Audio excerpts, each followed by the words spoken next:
Assalamualaikum warahmatullahi wabarakatuh. Baik teman-teman, langsung saja. Di sini kita akan mempelajari modul 1 pemrograman dasar komputer, yaitu dengan judul atau judul modulnya itu deklarasi variabel, tipe data, dan operator. Jadi teman-teman, di modul 1 ini kita akan mempelajari ketiga hal tersebut. Untuk tujuannya itu bisa teman-teman baca sendiri. Kemudian untuk dasar teori, di sini kita akan membahas yang pertama adalah tentang deklarasi, teman-teman. Namun pada praktikum pemrograman kita itu kita lebih mengarah atau lebih fokus kepada deklarasi variabel. Tapi tetap akan dijelaskan deklarasi itu ada berapa macam-macamnya. Yang pertama ada deklarasi konstanta, teman-teman. Nah, deklarasi ini kalau di pemrograman kita itu nggak difokusin, tapi buat pengertian sama teman-teman aja. Kalau untuk deklarasi konstanta sendiri itu kodenya itu diawali dengan kata const. Sedangkan yang akan kita fokuskan di deklarasi variabel adalah itu untuk mengawali codingannya kita menggunakan kalimat var. Nah, ini yang membedakan antara deklarasi konstanta dengan deklarasi variabel. Kayak gitu teman-teman. Jadi saya rasa sudah jelas. Nah, kalau untuk praktikum kita akan terfokus kepada yang deklarasi variabel. Jadi yang di setiap codingannya itu menggunakan var, teman-teman.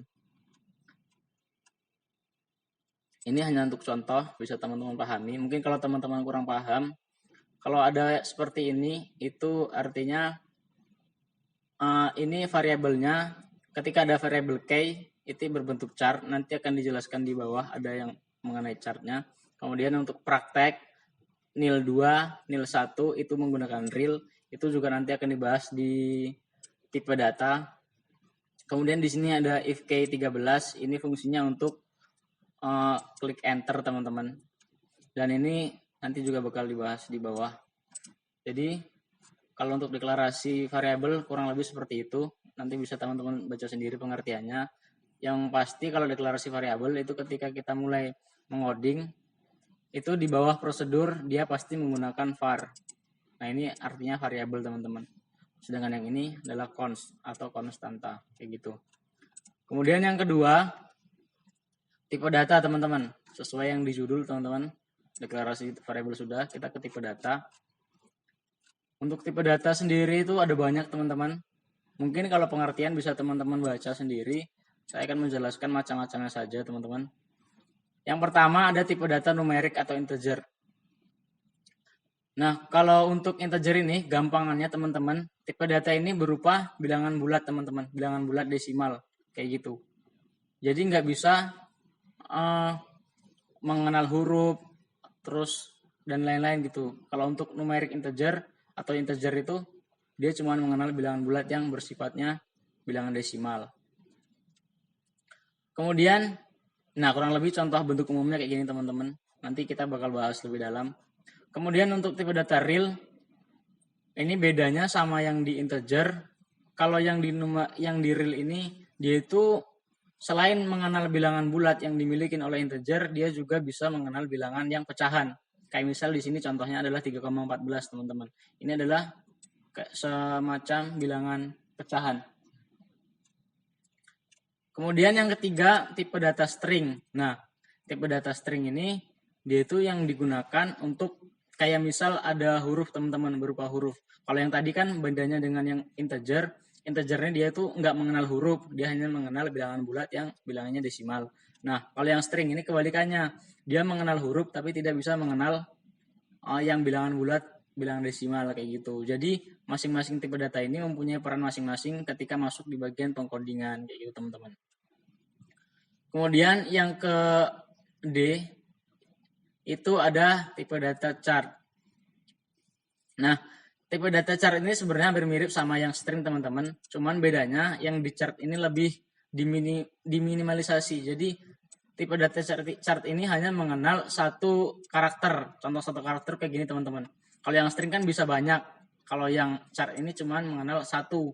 Jadi kayak misal, nah kodenya kalau untuk yang ini, yang chart itu kebanyakan di grade, teman-teman. Sebenarnya ini grade nggak ngaruh sih. Bisa aja dibuat nama teman-teman juga bisa, dibuat nama benda juga bisa. Yang penting nanti di bagian pengenalan di bawah, kayak misal di sininya. Nah, kalau ini teman-teman menggunakan nama teman-teman atau menggunakan nama benda, ya pas di sini teman-teman menggunakan nama yang di atas ini tadi yang sama.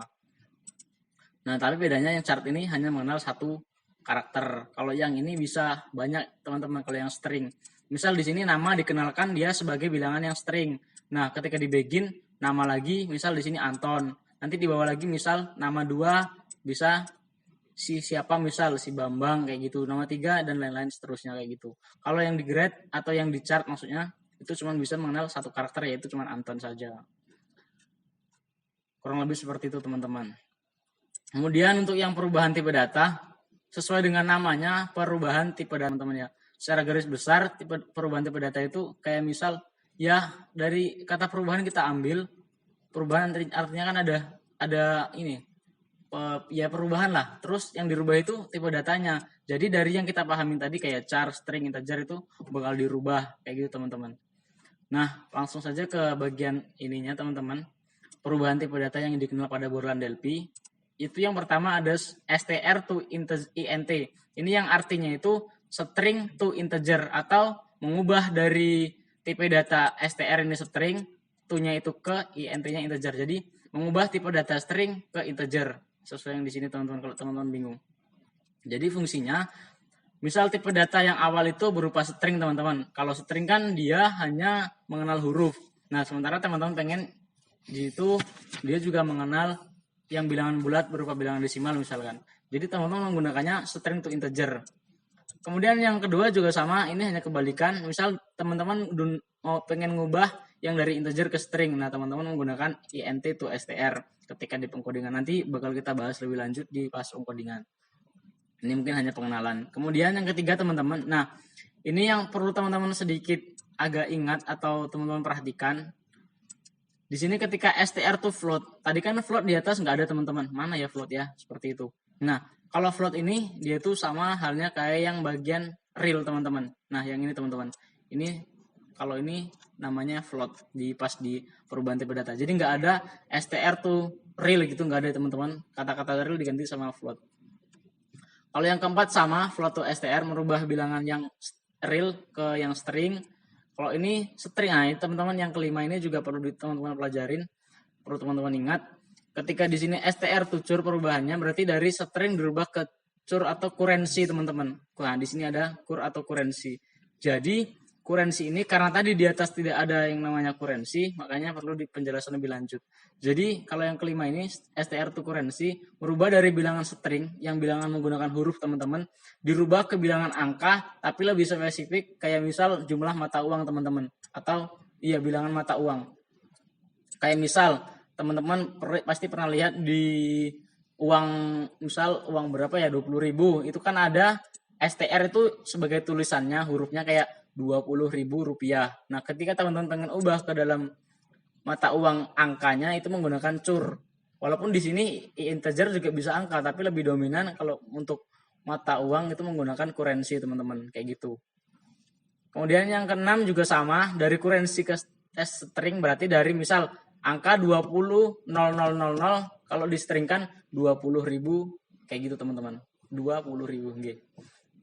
Kemudian yang ketujuh str to date ya sama, ini pasti sesuai dengan ya karena di sini date pastikan tanggal teman-teman dari huruf atau kata-kata dirubah ke tanggal.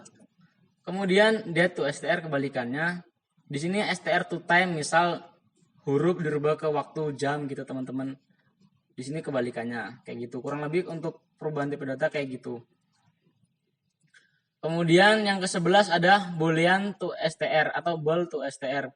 Ini merubah tipe data boolean ke string. Tipe data boolean itu seperti apa? Nanti bakalan kita bahas di bawah lebih dalam. Kalau nggak lebih dalam juga pasti teman-teman sudah mengenal di kelas masing-masing. Kayak gitu. Untuk boolean. Itu yang true false teman-teman. Menentukan true false. Kemudian yang ketiga teman-teman, sesuai yang di judul sebentar. Nah, yang deklarasi variabel sudah, tipe data sudah, sekarang kita ke operator. Poin ketiga operator teman-teman. Nah, untuk operator ini mungkin pengertiannya bisa teman-teman baca di modul.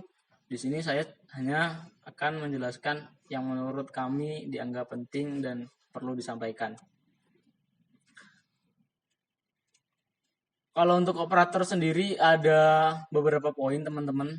Ada operator penugasan, kemudian yang kedua itu ada operator aritmatika, dan yang ketiga itu ada operator perbandingan teman-teman. Dan yang keempat operator logika. Langsung saja kita bahas yang pertama teman-teman. Jadi di operatornya ada 4 operator. Yang pertama operator penugasan.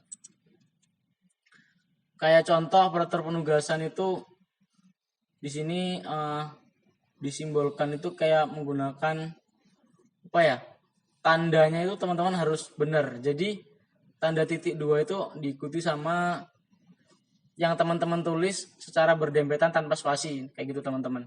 Kayak misal di sini kan ada nih Budi, tanda petik Budi. Jadi habis tanda petik 1 ke Budi ini dia tidak ada spasi teman-teman. Kayak gitu. Nanti lebih jelasnya ya, ini kalau yang untuk contoh ini, jadi ini penjelasannya kayak gini teman-teman.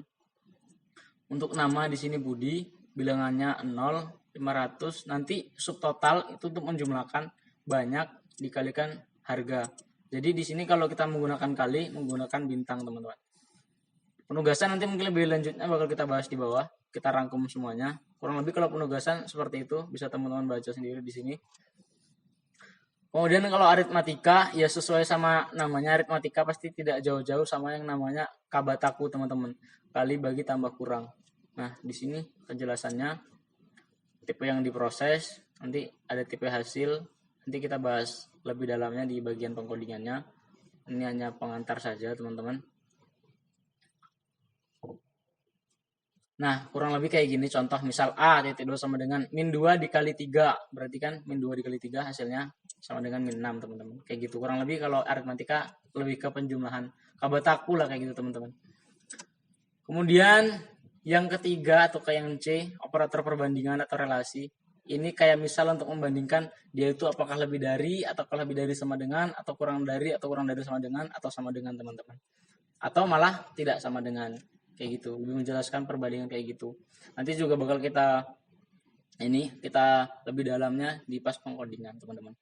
Yang penting teman-teman di sini dapat pengantarnya. Nah, untuk hasil penggunaan dari operator relasi sendiri itu nanti pada datanya data boolean teman-teman. Jadi kayak benar atau salah. Seperti yang saya jelaskan di atas tadi bakal dijelaskan di bawah untuk boolean. Jadi kayak misal gini teman-teman, boolean itu kayak yang true false ini teman-teman, true false, false true gitu kan. Nah di sini ada data yang 2 itu besar dari 3, berarti kan A-nya di sini bernilai false teman-teman, salah. Karena 2 itu kecil dari 3 yang benarnya, jadi di sini false. Itulah ini yang booleannya kayak gini teman-teman. Di sini misal A, bisa aja X teman-teman, karena di sini A jadi kita buat A. A sama dengan 2 tambah 2 besar dari 3. 2 tambah 2 kan 4 teman-teman. 4 ditambah 3, 4 besar dari 3 kan benar tuh. Maka A berisi true. Itu booleannya kayak gitu teman-teman. Kemudian yang ke D, operator logika. Ini juga bakalan ada ngaruhnya ke boolean. Makanya untuk boolean itu sebenarnya lebih spesifiknya itu pelajaran di kelas sama pada saat matkul yang pemrograman dasar komputer yang di kelas. Tuh teman-teman. Cuman bedanya kalau di sini keterangannya itu menggunakan not, and, or, dan sort. Nah, ini untuk keterangan bisa teman-teman baca sendiri. Logika not itu ketika dipakai ketika apa, teman-teman juga pasti bisa. Not kan misal nih, not true, kayak misal nggak benar, berarti kan hasilnya salah. Kalau nggak salah berarti hasilnya benar, kayak gitu teman-teman. Kalau not masih bisa dipahami. Kemudian, nah bedanya yang tadi ketika dia nggak ada notnya, 5 besar dari 4. Otomatis ini kan benar teman-teman. Nah karena di sini menggunakan not 5 besar dari 4, artinya kan bacanya 5 tidak besar, maksudnya ini kan benar nih, yang 5 besar dari 4 benar nih, benar. Karena ada not maka ditambahkan not benar sama dengan false, kayak gitu teman-teman. Kemudian yang kedua, operator logika AND. Ini bisa teman-teman baca sendiri. Cuman dipakai ketika ada 2 ini teman-teman, kayak misal 2 ekspresi di kiri atau di kanan, di kiri dan di kanan maksudnya, di kiri dan di kanan yang bernilai true. Jadi asal ada salah satunya itu nanti ini, yang kiri dan kanannya dua-duanya itu true, dia baru bisa true. Misal nih true yang di sini hanya di kanan, yang kirinya false, maka dia akan terjadi hasilnya false. Itu ketika dia menggunakan yang bagian AND, teman-teman. Operator logika AND. Bisa aja kalau yang menggunakan OR beda lagi. Ini karena pakai yang AND, maka ketika false and true hasilnya pasti false. Yang boleh true adalah harus keduanya true. Kalau untuk yang AND. Kemudian untuk yang logika OR itu dia dinyatakan true ketika ada salah satunya itu ada yang true, maka dia akan hasilnya benar. Kayak misal contoh false or false hasilnya false. Ketika ada true salah satunya, misal di sisi kanan true, di sisi kiri salah, maka hasilnya akan true. Sama seperti ini. Ini juga penjelasan sama yang di atas tadi, cara bacanya. Nah, beda lagi teman-teman sama yang ini, sama yang SOR. SOR ini ketika dia hanya boleh satu aja yang true, maka hasilnya yang true. Kalau ada true, SOR true, maka hasilnya pasti akan false. Bedanya kalau SOR seperti itu. Contoh yang kita ambil di sini, teman-teman. Kalau false, SOR false, hasilnya false. Nah, ketika ada salah satu yang true, maka dia hasilnya true. Ketika dua-dua true, malah di sini hasilnya false. Kayak gitu. Nah, untuk lebih mendalaminya lagi, teman-teman, kita bakalan ke codingannya atau ke programnya, contoh program. Jadi, untuk yang pertama kita bakal mencoba mengcoding yang seperti ini, teman-teman. Nah, jadi seperti yang saya sampaikan sebelumnya di pendahuluan, atau kami sampaikan di pendahuluan, ketika teman-teman ingin membuat program, mencontoh program atau menduplikat, teman-teman harus pahamin dulu isi dari yang ada di sini, teman-teman. Kayak misal di sini menggunakan apa pas penggunaan operator delphi-nya. Nah, teman-teman harus buat dulu. Jadi di sini kita akan buka delphi-nya, teman-teman. Nah, sebelum buka delphi, teman-teman perlu teman-teman garis bawahi, ketika teman-teman ingin membuat delphi atau menggunakan program menggunakan delphi, teman-teman harus membuat file dulu di misal bisa di data D, data E. Di sini saya ingin buat file dulu, teman-teman. Sebentar ya. Di sini saya ingin buat file dulu. Nah, di sini saya coba di data D, teman-teman. Nah, ini buat tips buat teman-teman ketika mau membuat suatu program delphi. Kalau bisa teman-teman buat filenya terlebih dahulu. Di sini saya akan menggunakan mungkin nama saya. Nanti teman-teman bisa menggunakan nama teman-teman. Nah, ketika teman-teman udah buat filenya atau foldernya, baru teman-teman buka delphi-nya.